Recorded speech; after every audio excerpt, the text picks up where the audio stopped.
ನಮಸ್ಕಾರ, ನೀವು ನೋಡ್ತಾ ಇದ್ದೀರಾ ಉತ್ತರ ಕರ್ನಾಟಕ ಸುದ್ದಿವಾಹಿನಿ. ನಾನು ಪ್ರಿಯಾ ಶ್ರೀಗುರು. ಕೌಶಲ್ಯ ಇರುವ ದೇಶದಲ್ಲಿ ಬಡತನ ಇರುವುದಿಲ್ಲ. ಭಾರತ ದೇಶದಲ್ಲಿ ಕೌಶಲ್ಯದ ಕೊರತೆ ಇದೆ. ಅದಕ್ಕಾಗಿಯೇ ಪ್ರಧಾನಮಂತ್ರಿ ನರೇಂದ್ರ ಮೋದಿ ಅವರು ವಿಶೇಷವಾಗಿರುವ ಕೌಶಲ್ಯ ಅಭಿವೃದ್ಧಿ ಇಲಾಖೆ ತೆರೆದು ತರಬೇತಿ ನೀಡಲು ಕ್ರಮ ಕೈಗೊಂಡಿದ್ದಾರೆ ಎಂದು ಮಾಜಿ ಸಿಎಂ ಸಂಸದ ಬಸವರಾಜ ಬೊಮ್ಮಾಯಿ ಹೇಳಿದರು.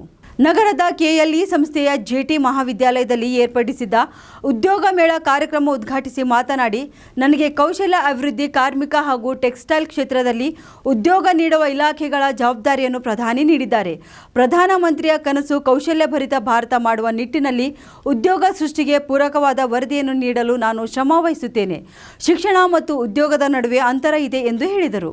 ಸಂಸ್ಥೆಗಳು ಬಯಸುವ ಉದ್ಯೋಗಕ್ಕೂ ನಾವು ಕಲಿಯುವುದಕ್ಕೂ ವ್ಯತ್ಯಾಸ ಇದೆ. ಅದನ್ನು ಸರಿಪಡಿಸಲು ಪದವಿ ಪಡೆಯುವ ಮೊದಲೇ ಕೌಶಲ್ಯ ತರಬೇತಿ ಪಡೆಯಬೇಕು, ತಾಂತ್ರಿಕ ತರಬೇತಿ ಪಡೆಯಬೇಕು ಎಂದು ಹೇಳಿದರು. ದುಡ್ಡಿದ್ದರೆ ಸಮಾಜದಲ್ಲಿ ಗೌರವ ಹೆಚ್ಚಾಗುತ್ತದೆ, ಸ್ವಾಭಿಮಾನವೂ ಕೂಡ ಹೆಚ್ಚಳವಾಗುತ್ತದೆ. ಉದ್ಯೋಗ ಒಂದು ಘನತೆಯನ್ನು ತಂದುಕೊಡುತ್ತದೆ. ಮೊದಲು ಜನಸಂಖ್ಯೆ ನಿಯಂತ್ರಿಸಬೇಕು ಎಂದು ಹೇಳುತ್ತಿದ್ದರು. ಆದರೆ ಈಗ ಜನಸಂಖ್ಯೆಯೇ ಭಾರತಕ್ಕೆ ವರವಾಗಿದೆ ಎಂದು ಬೊಮ್ಮಾಯಿ ಹೇಳಿದರು. ರಾಜ್ಯ ಹಾಗೂ ಹೊರ ರಾಜ್ಯಗಳಿಂದ ಸುಮಾರು 60,000 ಕಂಪನಿಗಳು ಉದ್ಯೋಗ ಮೇಳದಲ್ಲಿ ಭಾಗವಹಿಸಿದ್ದವು. ಗದಗ, ಹಾವೇರಿ, ಕೊಪ್ಪಳ, ಧಾರವಾಡ, ಬಾಗಲಕೋಟೆ ಸೇರಿದಂತೆ ಅನೇಕ ಜಿಲ್ಲೆಗಳಿಂದ ಸಾವಿರಾರು ಉದ್ಯೋಗ ಆಕಾಂಕ್ಷಿಗಳು ಆಗಮಿಸಿದರು. ಈ 60 ಕಂಪನಿಗಳಿಂದ ಸುಮಾರು 3,000 ಅಭ್ಯರ್ಥಿಗಳಿಗೆ ಉದ್ಯೋಗ ಸಿಗುವ ನಿರೀಕ್ಷೆ ಇದೆ. ಕೆಲವು ಕಂಪನಿಗಳು ಸ್ಥಳದಲ್ಲೇ ನೇಮಕ ಪತ್ರ ನೀಡಿದರು. ಜಾಬ್ ಗಿಟ್ಟಿಸಿಕೊಂಡ ಅನೇಕ ಅಭ್ಯರ್ಥಿಗಳು ಖುಷಿಪಟ್ಟರು. ಕಾರ್ಯಕ್ರಮದಲ್ಲಿ ನರಗುಂದ ಶಾಸಕ ಹಾಗೂ ಮಾಜಿ ಸಚಿವ ಸಿಸಿ ಪಾಟೀಲ್, ವಿಧಾನ ಪರಿಷತ್ ಸದಸ್ಯ ಎಸ್.ವಿ. ಸಂಕನೂರ್, ಶಿರಹಟ್ಟಿ ಶಾಸಕ ಚಂದ್ರು ಲಮಾಣಿ, ಬಿಜೆಪಿ ಜಿಲ್ಲಾಧ್ಯಕ್ಷ ರಾಜು ಕುರುಡಗಿ ಸೇರಿದಂತೆ ಮುಖಂಡರು ಭಾಗಿಯಾಗಿದ್ದರು.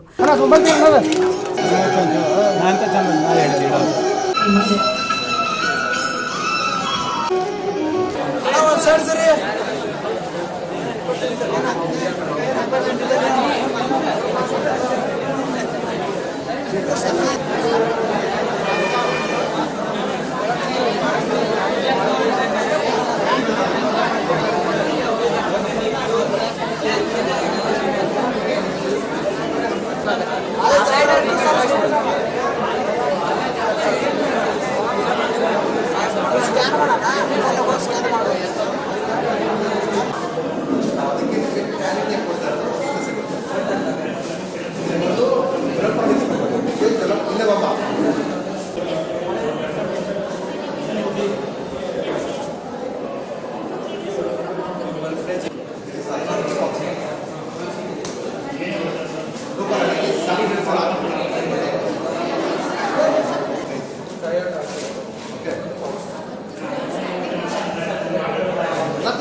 ಅಲ್ಲಿ ಸ್ಟಾರ್ಟ್ ಆದರೆ ಆರ್ಟ್ಸು ಈ ಬಂಡ 8% ಫೋನ್ ಮ್ಯಾನುಫ್ಯಾಕ್ಚರ್ ಆಗಿದೆ.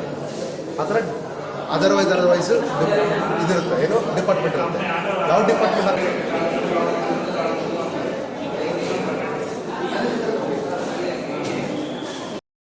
ನಿರಂತರ ಸುದ್ದಿಗಾಗಿ ನೋಡ್ತಾ ಇರಿ ಉತ್ತರ ಕರ್ನಾಟಕ ಸುದ್ದಿವಾಹಿನಿ.